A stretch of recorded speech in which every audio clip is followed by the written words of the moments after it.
Meet me again in Not Fred Institute with Dimas Widianto. Today we're gonna talk about what we call it as cyclical risk and why it's dangerous. Cyclical risk. Okay. So let's dive in first into the meaning. Okay, so what is the meaning of cyclical? And why it's dangerous. So cyclical means like actually a cycle. So if there will be some dangers, then the cyclical will join into the cycle. So for example, this is A, this is B, and we can take some example. For example, the behavior that you are using drugs. Okay, what is the cyclical risk of using drugs? And here you will be like drop in academic performance. So this is like cyclical. And the same thing like if you see in economy.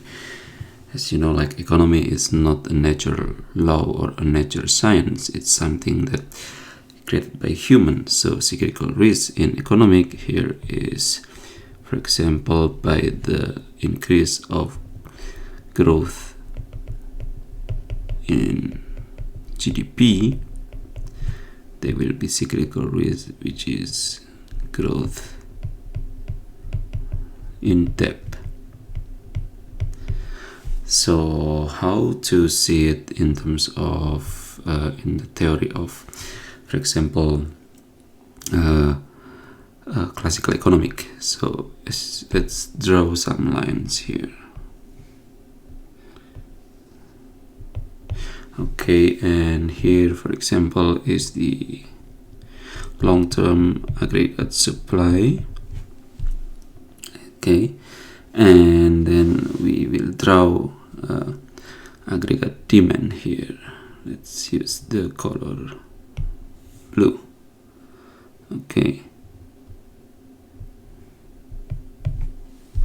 and this is aggregate demand. So as you know, like the GDP consists of consumption plus investment plus government spending, and if the country is open, there will be export minus import.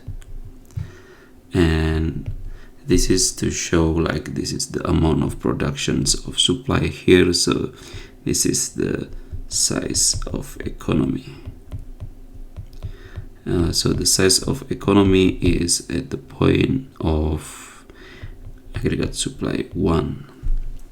And then because we were thinking like, oh, so why not keeping producing stuff and try to make economic bigger? Or well, they working hard and produce and make the economic bigger. So the line, the aggregate supply, if moving to this point, and we call it aggregate supply 2. Okay, and here is going here. Sorry for that.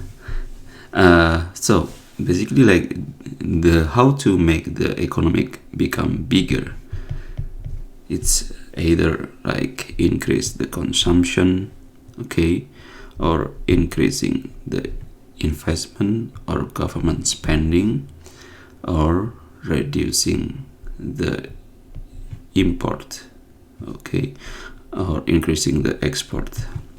Let's say like, okay, I want to increase the consumption.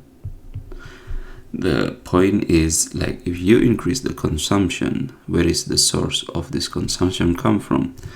The GDP come up, and the consumption come from debt, for example.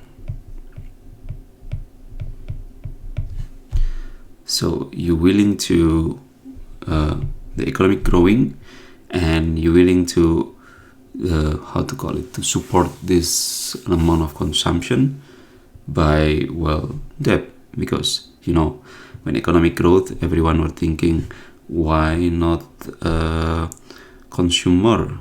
And then this is actually increase the cyclical risk, because then the GDP, which is going up here, okay, it's also followed by the amount of debt that also going up, because you were thinking like economic good and not. And that's why it's the increase of debt.